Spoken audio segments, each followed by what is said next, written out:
O Senhor esteja convosco. Ele está no meio de nós. Proclamação do Evangelho de Jesus Cristo segundo João. Glória a vós, Senhor.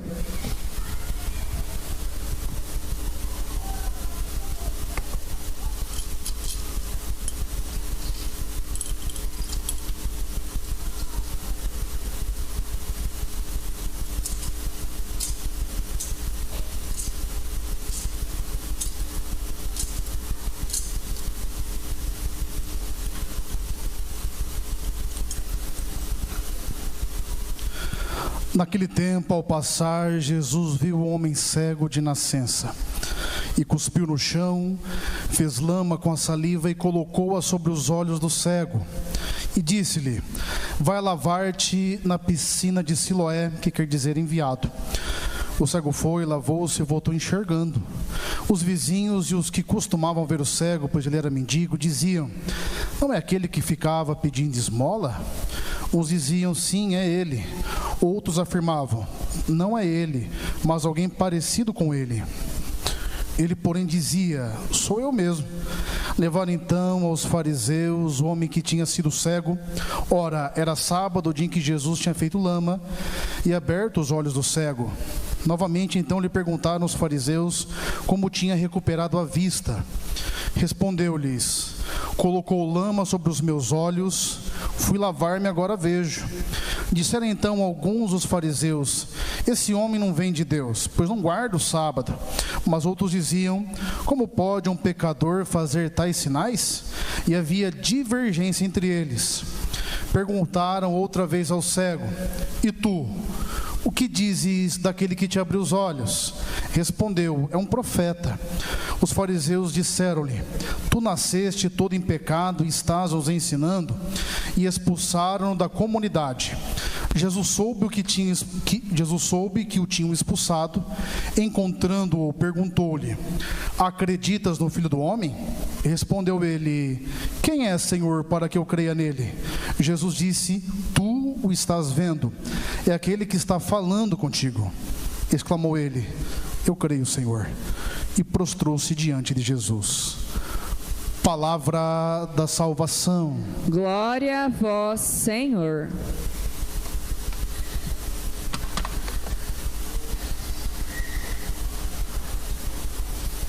Nós celebramos o 4º domingo do tempo da Quaresma.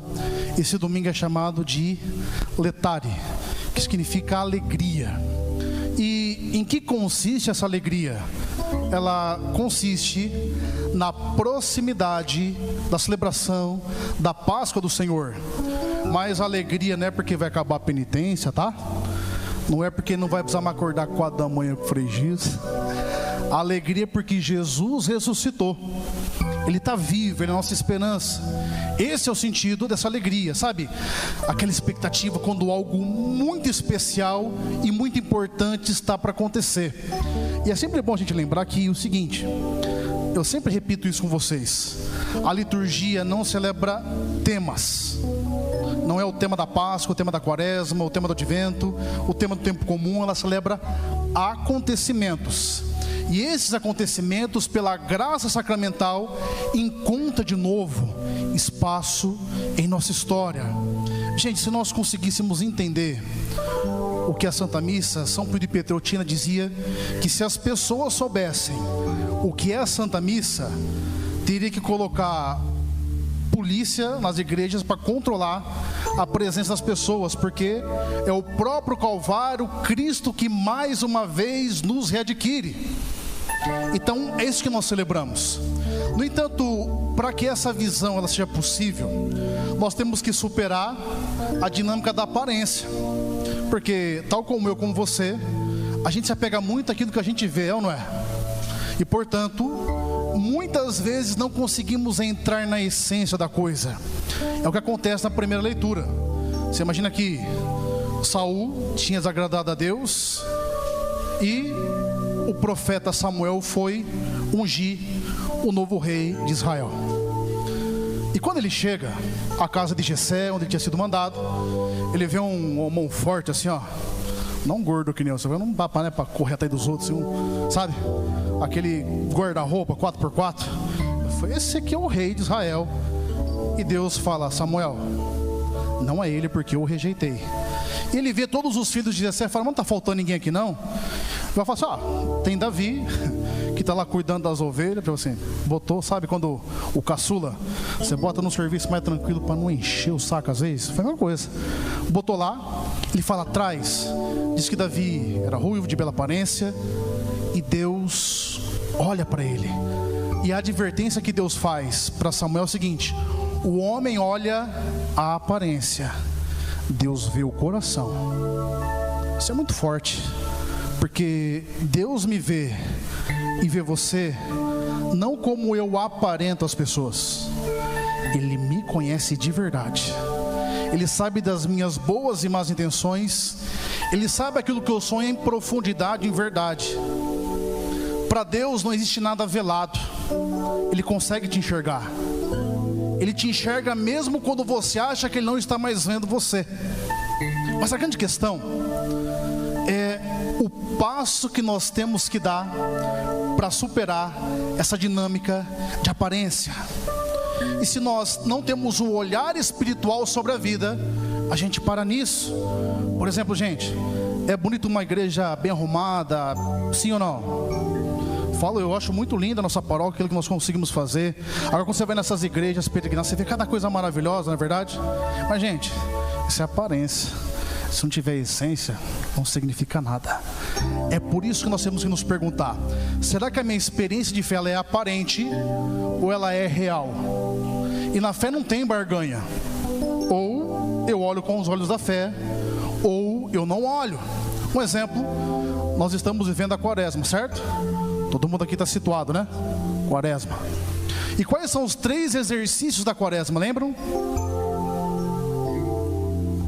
Pode não estar sendo na mesma ordem: oração, jejum e esmola, certo?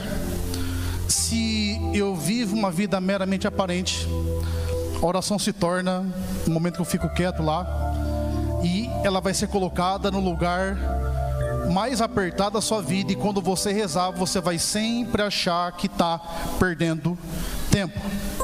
Agora, se você olha a oração como ela é o momento que você alimenta a sua alma, que você entra em contato com Deus, que te possibilita viver e fazer o que tem que ser feito. Se o jejum ele é visto somente pela parte aparente, é um dia de sacrifício, é uma dieta católica que você faz, mas não tem sentido espiritual algum. Se a esmola é vivida pela dinâmica aparente, é aquele trocado que você entrega para a pessoa e não tem sentido nenhum. Só para contar uma história que aconteceu essa semana. Eu estava passando no sinaleiro e eu sempre separei um dinheirinho ali, porque parecia que eu estava mentindo para os irmãos, já que eu não mando com dinheiro vivo. Acho que a maioria da gente não manda, na verdade. Eu vi uma senhorinha, fiquei com dó, abri lá, fui dar os 2 reais, falei assim: ai que benção, estava acabando a pinga já. Falei, pelo menos é um dinheiro que eu tenho certeza que ele alcançou a finalidade dele, amém? Mas foi isso. Se eu olho pelo viés aparente, eu vou jogar essa senhorinha. Tá vendo? Vai beber. Mas se eu entendo que ali está Cristo empobrecido, perdido, não estou incentivando que você tem que dar dinheiro para as pessoas. Eu estou falando para a gente olhar a realidade à luz da fé. Se eu não olho a Santa Missa à luz da fé, é um domingo que você vem, nossa, vou porque... Nossa, peguei bem a missa daquele padre gordo, tá de rosa ainda, tá parecendo a Peppa, tem que ir lá para participar dessa missa. Aí você fica aí, Jesus amado, acaba logo isso aí, tá empolgado, vai falar um monte. A missa vira isso. E o pior é aquele povo que vem cedinho, não porque vem cedo. Vocês já ouviram isso, lembra? Ele fala assim: eu vou para ficar livre. E aí do padre se passa 5 minutinhos. Então, é isso. Agora, pela luz da fé, a Santa Missa é o dia que eu vim encontrar com aquele que me redimiu. Esse é o sentido. É por isso que essa pergunta para nós tem que mexer no nosso coração. A minha vida é uma vida aparente ou uma vida de fé? Eu entendi os sacramentos, ou eu vivo uma vida católica como se, sabe, de qualquer maneira, de qualquer jeito? Deus está vendo o seu coração. Deus está vendo a sua intenção mais profunda, mais pontual. E para que essa experiência seja de fato concreta, a gente tem que voltar a enxergar e entender que Jesus não é qualquer pessoa, não é mais um mensageiro, não é alguém que veio trazer um jeito bonitinho de viver, mas Ele é Deus e com Ele se inaugura a nova criação. É por isso que nós vemos a versão mais curta do Evangelho, mas a mais longa, ela apresenta um questionamento que está presente na cabeça de todos nós. O povo vê o cego e fala: Jesus, os discípulos, quem é que pecou para que ele nascesse cego? Ele ou os pais? Jesus fala: nenhum deles.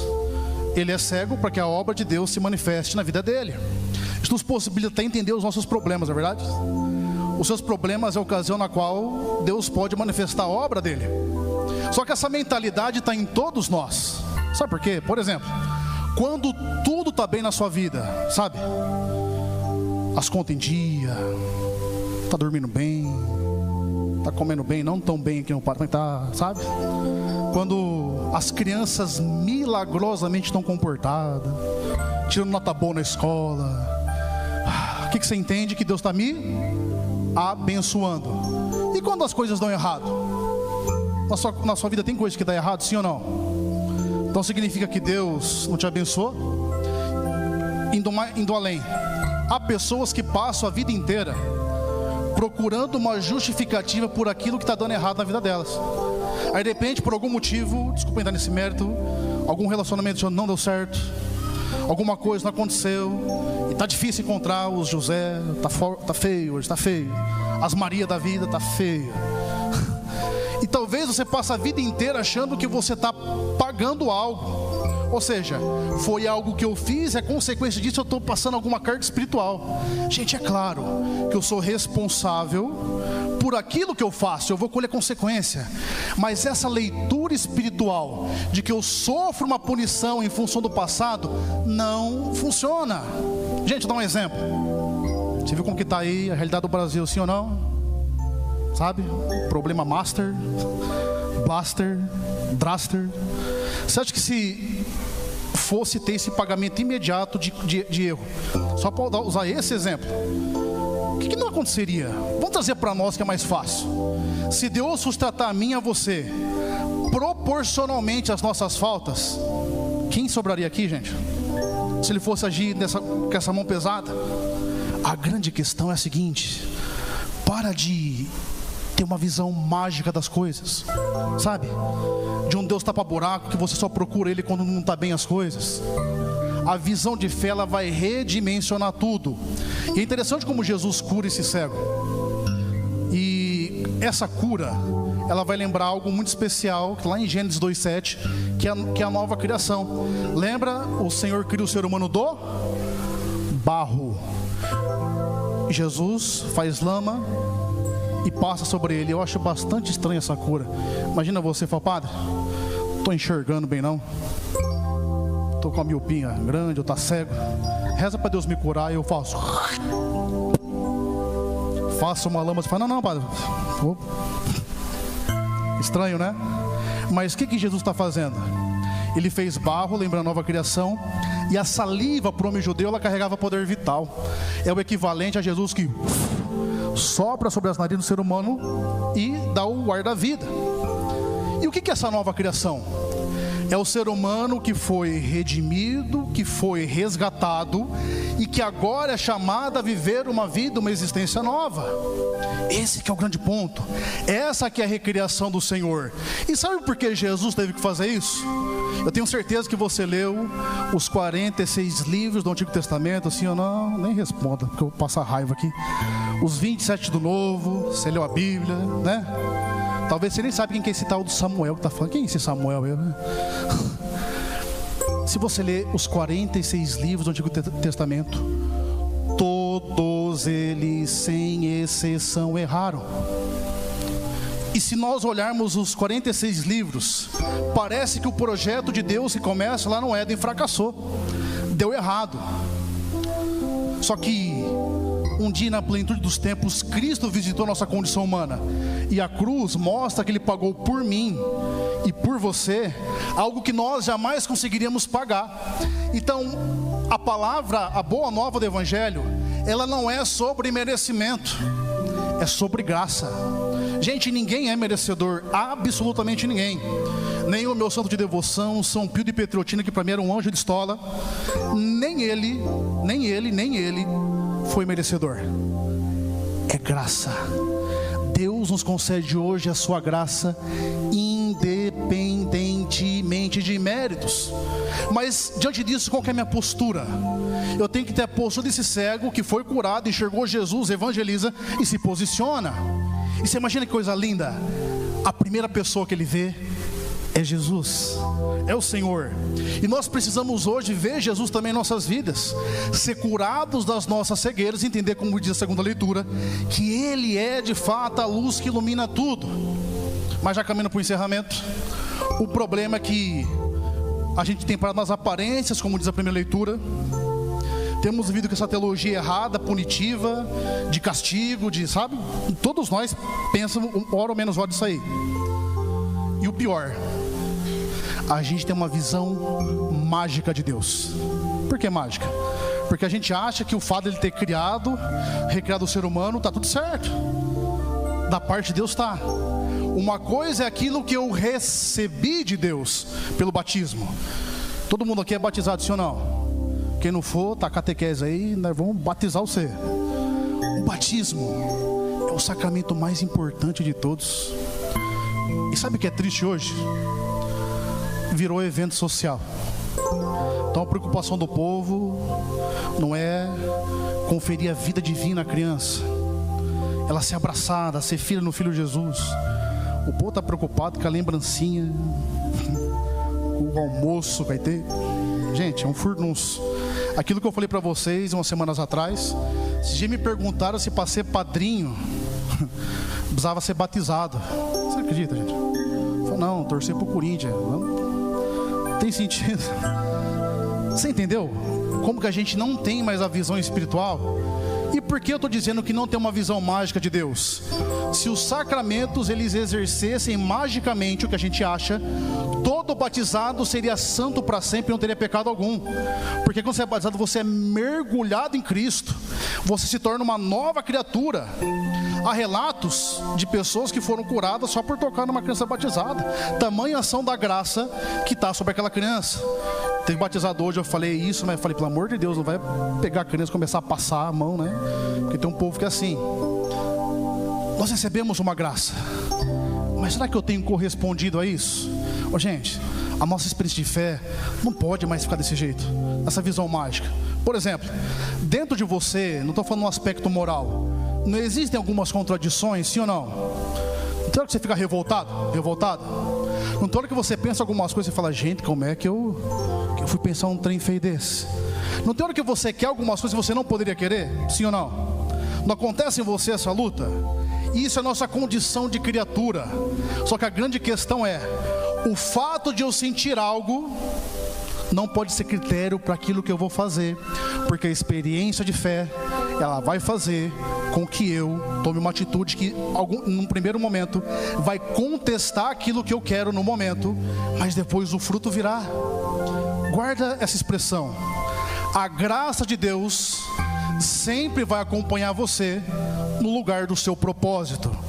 A graça de Deus sempre vai acompanhar você no lugar do seu propósito.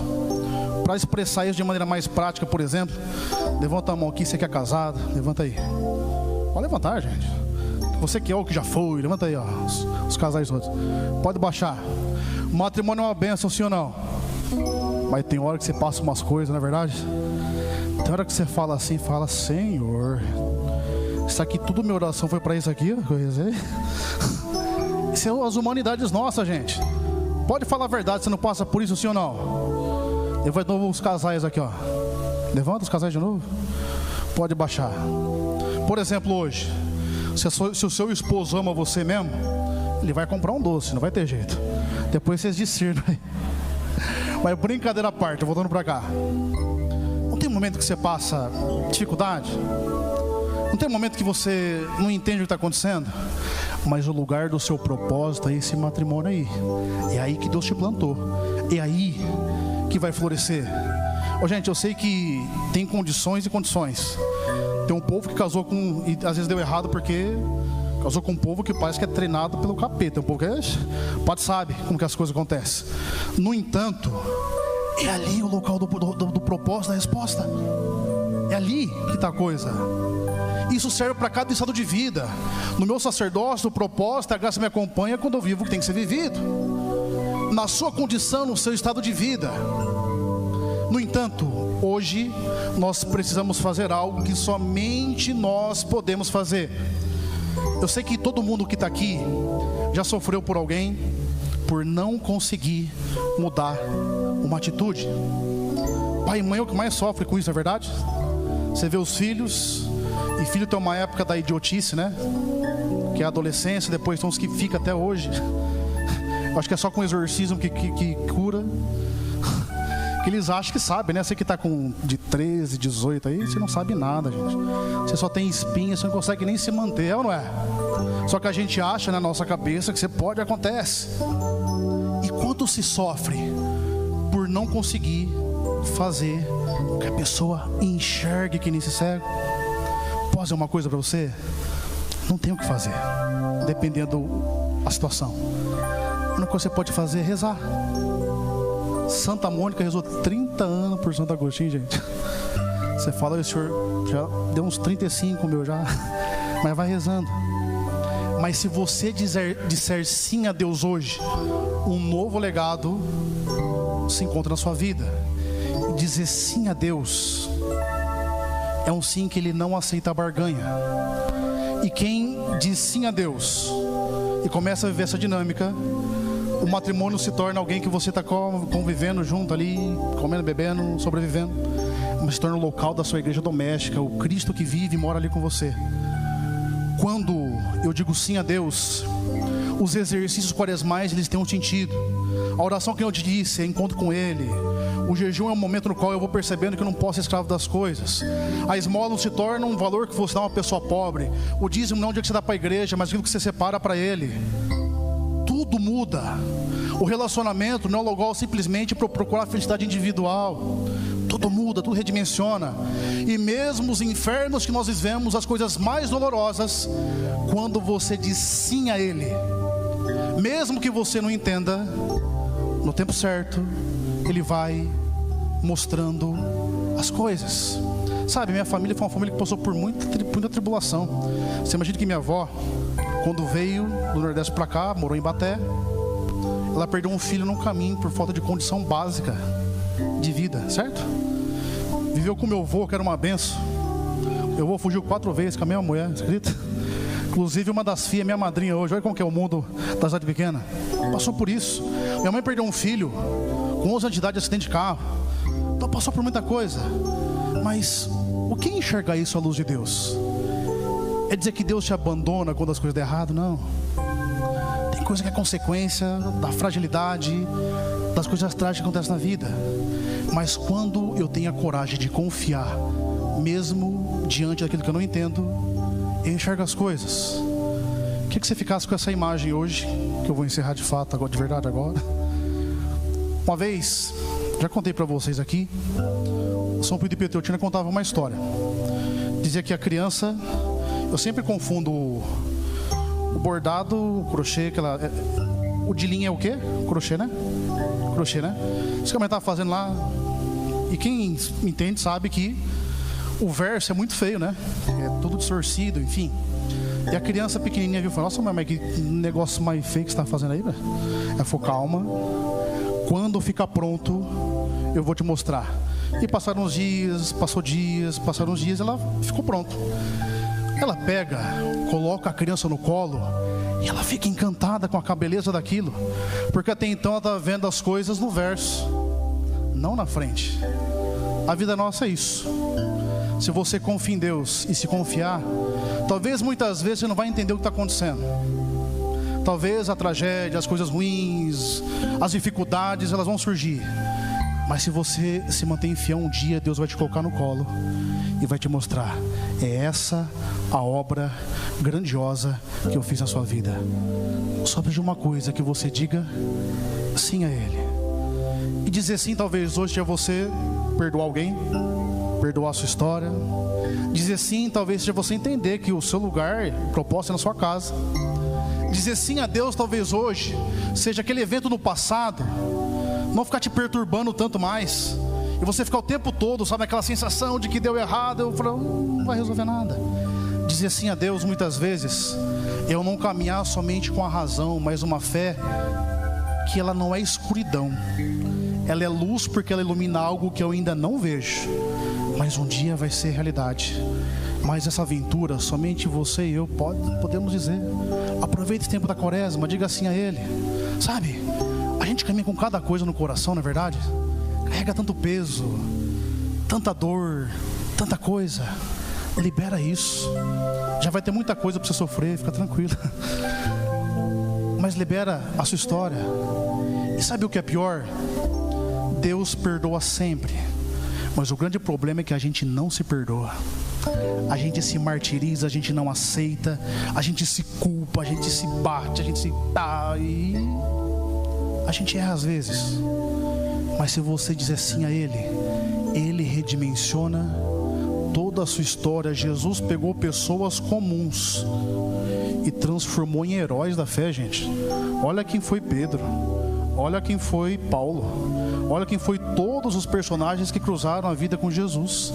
Os que perseveraram tiveram a vida transformada. Feche os seus olhos, baixa a sua cabeça e fala com Jesus hoje. Talvez a situação de que você vive hoje é essa. Talvez você ache que Deus se esqueceu de você.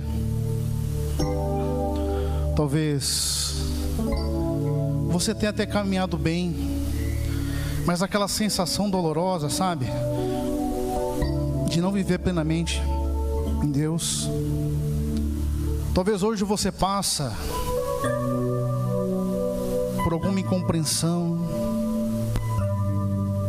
sentimento de abandono.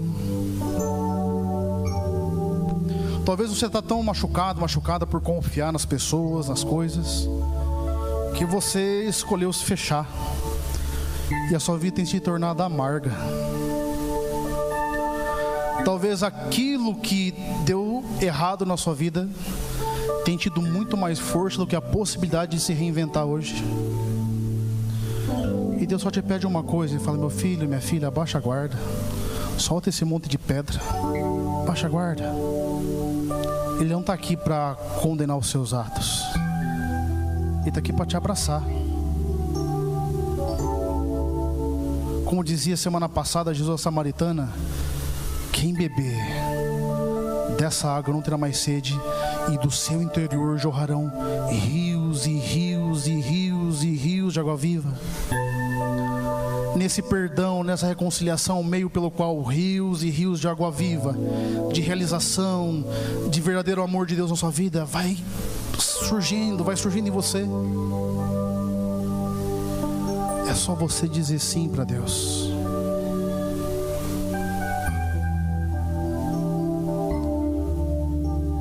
Amém?